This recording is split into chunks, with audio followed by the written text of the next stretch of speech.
Imagine walking through the remains of a town that has no business being silent. The houses stand as though waiting for their owners to return.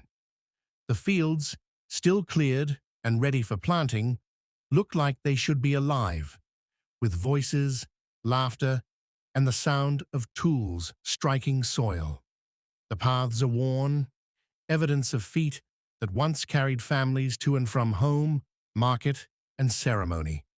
You would expect smoke rising from chimneys, dogs barking as strangers approach, or the sound of children playing in the open space between homes.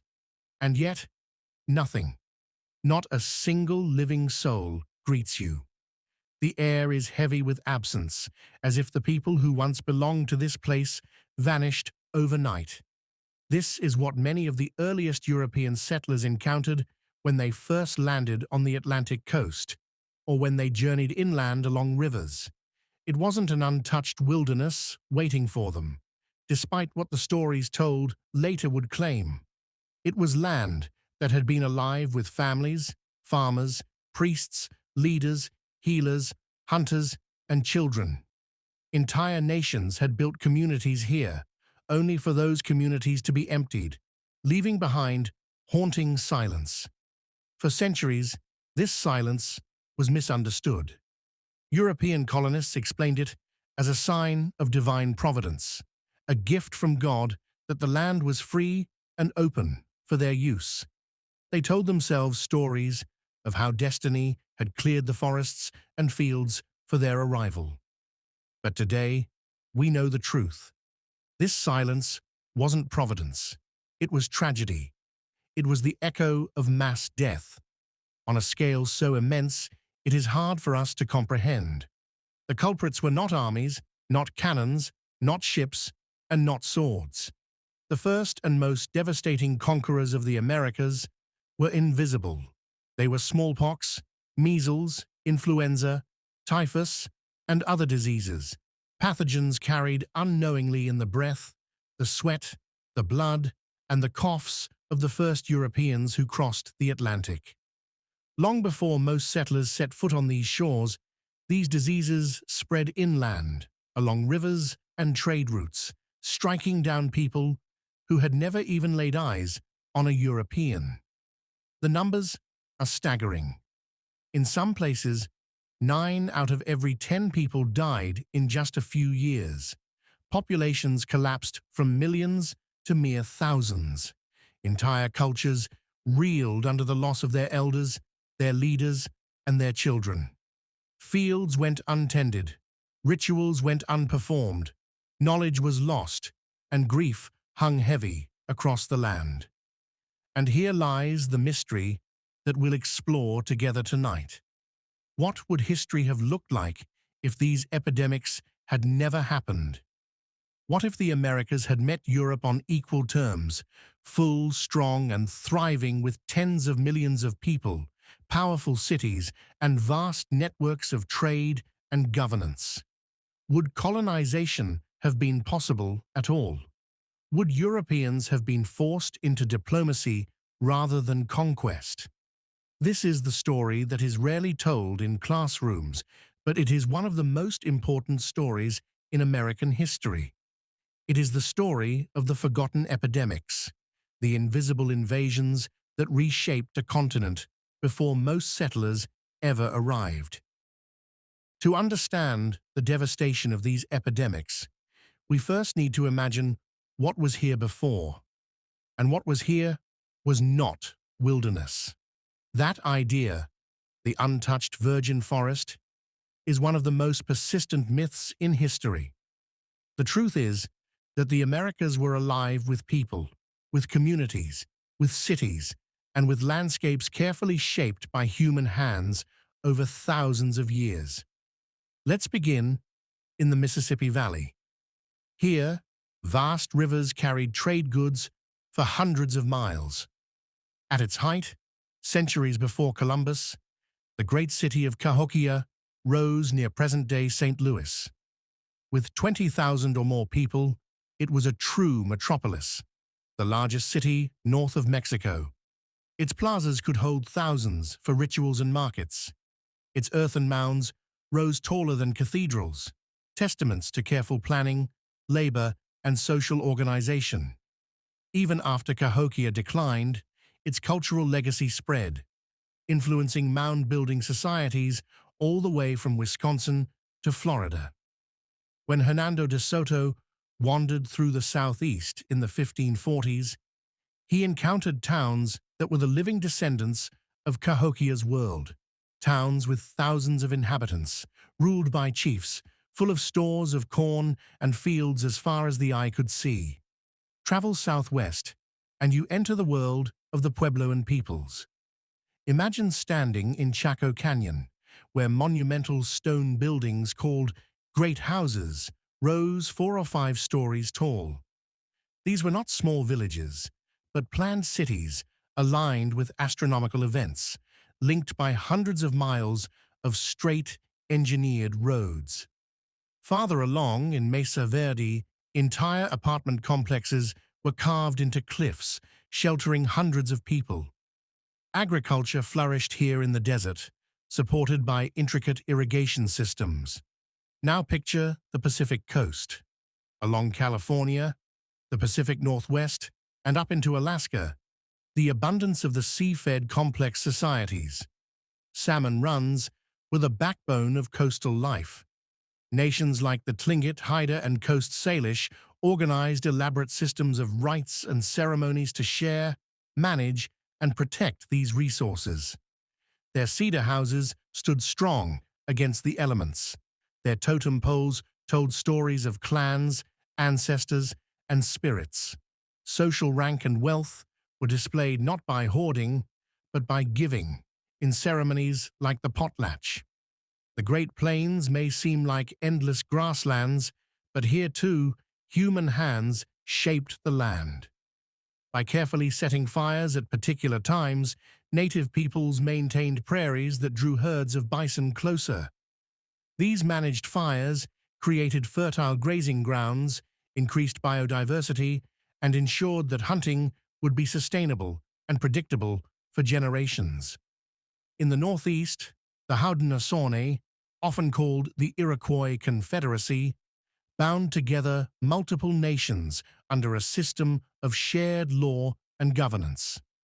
Their great law of peace emphasized balance, consensus, and unity. Some scholars believe that when the framers of the U.S. Constitution debated democracy, they looked to the Haudenosaunee as one of their inspirations. The Southeast was home to powerful chiefdoms, where thousands lived in towns organized around plazas, temples, and ceremonial mounds.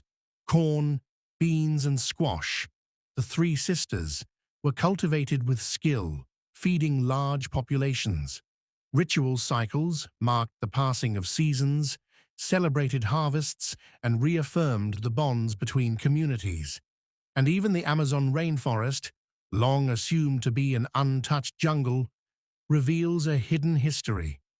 Archaeologists now uncover vast networks of earthworks, raised fields, and orchards, suggesting that millions of people once lived there, managing the forest as a giant garden. This was the world before contact, a world full of nations, full of languages, full of ideas, art, and spirituality. Tens of millions of people thrived in every climate, from the Arctic tundra to the Caribbean tropics. It was not a wilderness, but a home. But for all their achievements, indigenous peoples of the Americas carried one vulnerability. For over 10,000 years, they had lived apart from Eurasia and Africa.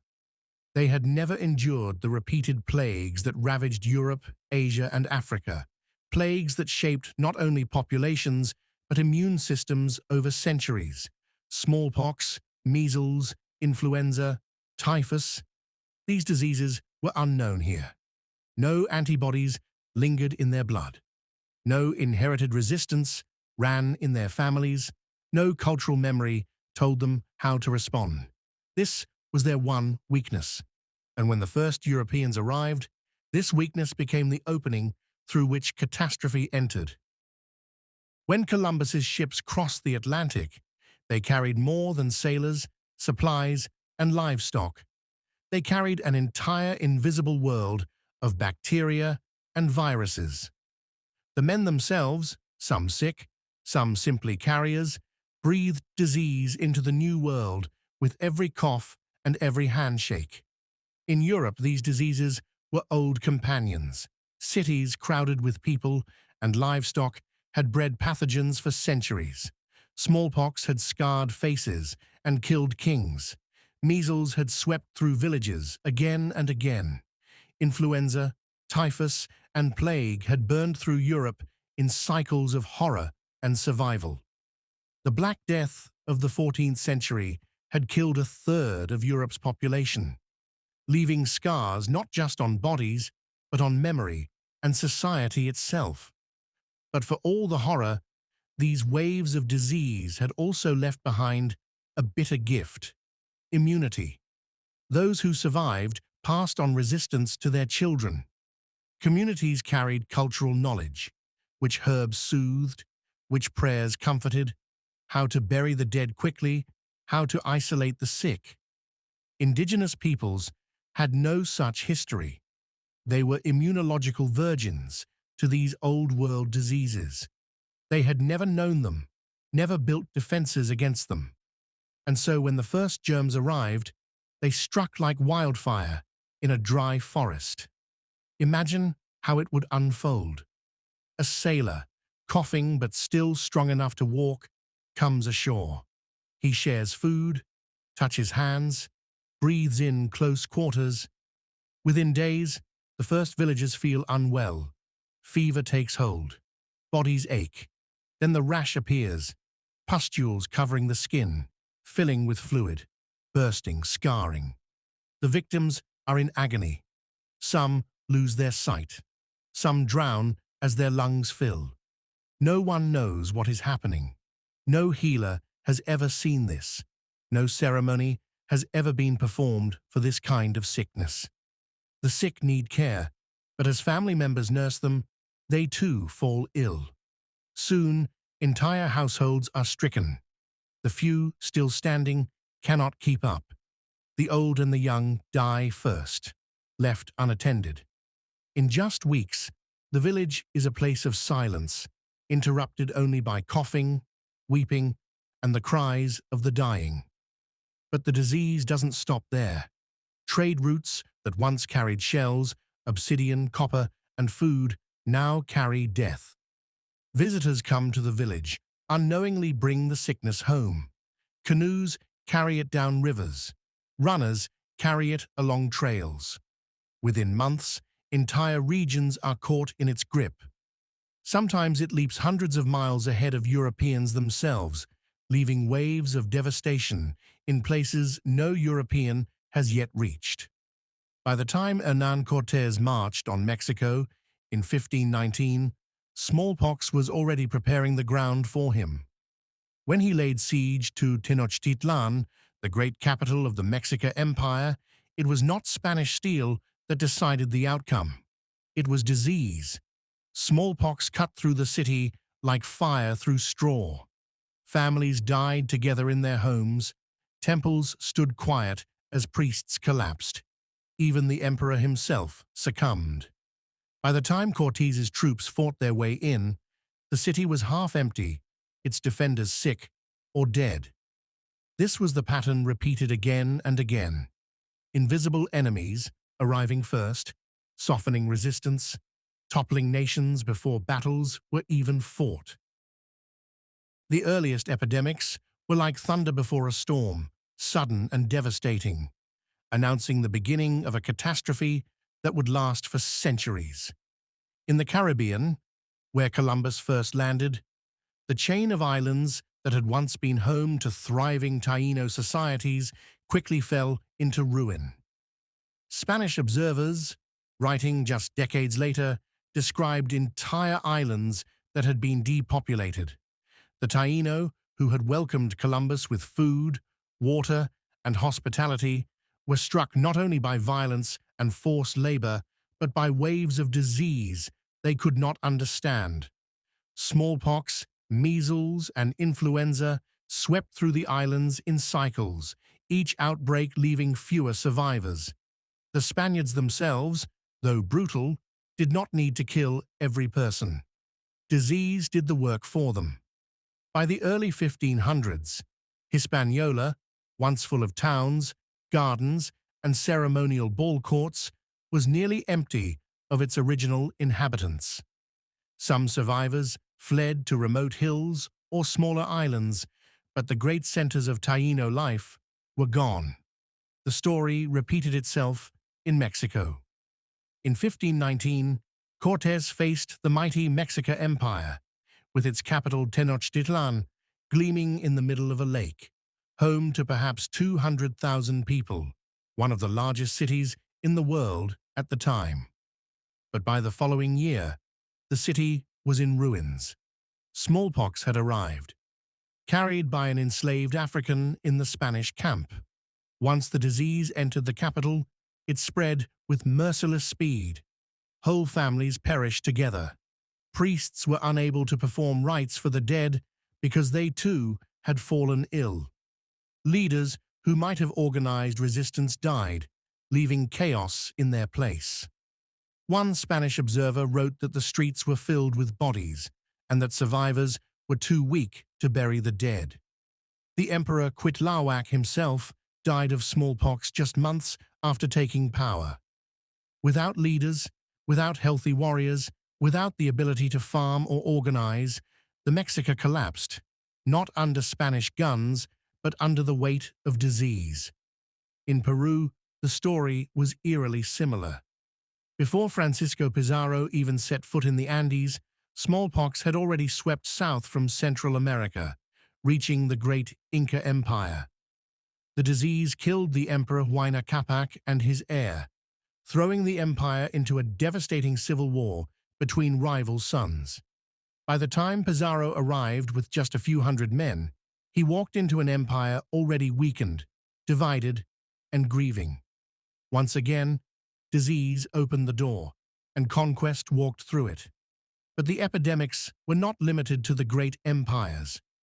From Florida to the Mississippi Valley, from the coasts of South America to the highlands of Guatemala, smallpox and measles spread like ripples from a stone thrown into water. European chroniclers sometimes barely understood what they were witnessing, but they left glimpses of the devastation. They described entire towns abandoned. They described the dead lying in houses with no one left to bury them. They described fertile fields growing wild because there were no hands left to tend them. And yet these were only the first waves. What was to come over the next century in North America would reshape the land so completely that later settlers would not even recognize what they were seeing. When we speak of the Great Dying in North America, we are talking about one of the most profound population collapses in human history. Estimates vary, but many historians believe that between 1492 and the early 1600s, as much as 90% of the indigenous population perished from disease. Imagine a continent with perhaps 50 to 60 million people, reduced in just a century to a fraction of that number. Let's journey region by region to feel the weight of what happened. In New England, the coast that pilgrims would one day call their new home was already scarred by epidemic when they arrived in 1620.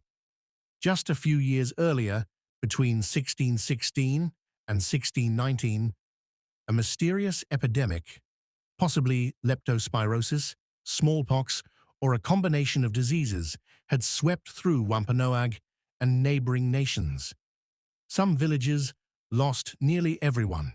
English observers described finding skulls and bones lying on the ground, houses collapsed from neglect, and fields overrun. When the Mayflower landed, the pilgrims did not step into a wilderness. They stepped into a land recently emptied of thousands of people, where cleared fields and abandoned homes made their survival possible. In the southeast, when Hernando de Soto marched through in the 1540s, He encountered powerful chiefdoms with thousands of warriors, bustling towns, and stockpiles of corn. Yet when Europeans returned a century later, many of those societies had vanished. The mounds stood silent, the plazas empty. Disease had burned through the region, leaving only fragments of once mighty nations. In the Mississippi Valley, De Soto's chroniclers described towns of thousands, with leaders carried on litters and temples that dominated the skyline. But by the time French explorers arrived 100 years later, those same places were eerily quiet. The survivors had scattered, reorganized, or disappeared entirely. The Great Plains, too, felt the impact. Long before the arrival of horses transformed plains cultures, waves of disease traveled along trade routes from the east. Communities that had never seen a European fell to epidemics carried invisibly across the land. Oral traditions from plains nations remember these times, telling of years of sickness, of burial mounds filled too quickly, of prayers offered in desperation. The Pacific Northwest, rich in salmon and cedar, also faced devastation. Smallpox epidemics were recorded there in the 1700s, long before large-scale European settlement. The disease traveled along coastal trade routes, carried by ships and traders. Some estimates suggest that half or more of coastal peoples perished in just a few years. Oral histories tell of villages reduced to only a handful of survivors, of canoes left untended, of totem poles standing over empty houses. Everywhere, the story was the same. Waves of disease, striking again and again, each time taking more lives, each time unraveling more of the fabric of societies. The numbers are almost impossible to comprehend. Millions gone, cultures hollowed out, elders and children, the carriers of memory and the hope of the future, lost. For later European settlers, arriving to find open fields, abandoned towns, and forests reclaiming farmland, it seemed as though the land had been waiting for them. They told themselves the story of a virgin wilderness, but in truth, they were walking across the graves of millions. The epidemics did not only kill people, they reshaped the land, politics, and the very course of history. When so many die so quickly, entire societies falter. Elders who carried the memory of traditions, genealogies, and ceremonies were often the first to die. With their passing, knowledge built over generations could vanish in a single season. Rituals that had bound communities together went unperformed. Festivals that marked the cycle of planting and harvest were abandoned. The spiritual balance, carefully maintained through ceremony, was disrupted, leaving survivors feeling vulnerable not only in body but in soul. Political structures collapsed as leaders fell ill. In hierarchical chiefdoms, the sudden death of a ruler could throw entire nations into disarray. Without clear succession, rival factions might rise, weakening unity just when unity was most needed. In some cases, whole nations splintered. Survivors abandoned their towns and joined with neighbors, creating new alliances and new identities. Languages mixed, traditions blended, but much was lost in the process. The land itself changed. Fields, once carefully maintained, lay fallow. Forests regrew where farms had been. Game animals returned in greater numbers to areas once cultivated. When Europeans later described vast herds of bison on the plains or dense forests in New England, they were seeing not untouched wilderness, but landscapes transformed by the absence of people. Disease even changed the balance of power between European and indigenous peoples. In places like Mexico and Peru, epidemics made conquest possible. In North America, the collapse of populations made it easier for small groups of colonists to seize land, facing less resistance than they would have otherwise. And yet, amid the devastation, survivors adapted. Some nations turned inward, focusing on preserving what remained of their traditions. Others turned outward, forming new confederacies and alliances. The Haudenosaunee Confederacy grew stronger in the wake of epidemics, using unity as a shield against both disease and colonization. In the southeast, the survivors of many once powerful chiefdoms eventually came together to form new nations, including the Creek Confederacy. The trauma of epidemics also shaped spirituality. Some communities saw disease as a punishment, a sign that rituals had been neglected or that balance with the spirit world had been broken. Others saw it as a sign of cosmic change, a new era forced upon them by forces beyond their control. Healers, medicine people, and visionaries sought new ways to explain and respond, blending tradition with new understandings, and the memory endured. Oral traditions carried the stories of sickness forward. Elders told of years when the air was filled with weeping, when villages grew quiet, when the young were buried before their time. These memories, passed down, became warnings and lessons for future generations. In this way, even as disease reshaped the land, the memory of survival became part of the identity of the peoples who endured. So what are we left with after walking through this forgotten history? We are left with the silence of abandoned towns, the echo of ceremonies interrupted, the memory of millions who lived and dreamed, but whose names are lost to time. We are left with the knowledge that the history we were taught, the story of hardy settlers taming an empty wilderness, is not the full truth. The wilderness was not empty. It was emptied. It was a place of life and abundance, transformed by waves of invisible invaders long before most settlers even set foot on shore. And this truth forces us to ask difficult but necessary questions. What would America look like today if those epidemics had never come? What if the Pilgrims had arrived to find thriving Wampanoag towns full of thousands of people, strong and united, with harvests greater than the newcomers could ever imagine? What if European explorers had faced cities as large as those in Europe, with roads, markets, and armies ready to defend their lands? What if, instead of conquest and collapse, the meeting of continents had been a meeting of equals? Would the Americas have resisted colonization entirely? Would the balance of power in the world be different today? These are mysteries we cannot fully answer, but they remind us of the immense weight carried by those invisible enemies. They remind us that history is not only shaped by kings, explorers, or battles, but by the smallest of things, microscopic viruses and bacteria that change the fate of continents. Yet within this story of tragedy, there is also a story of endurance.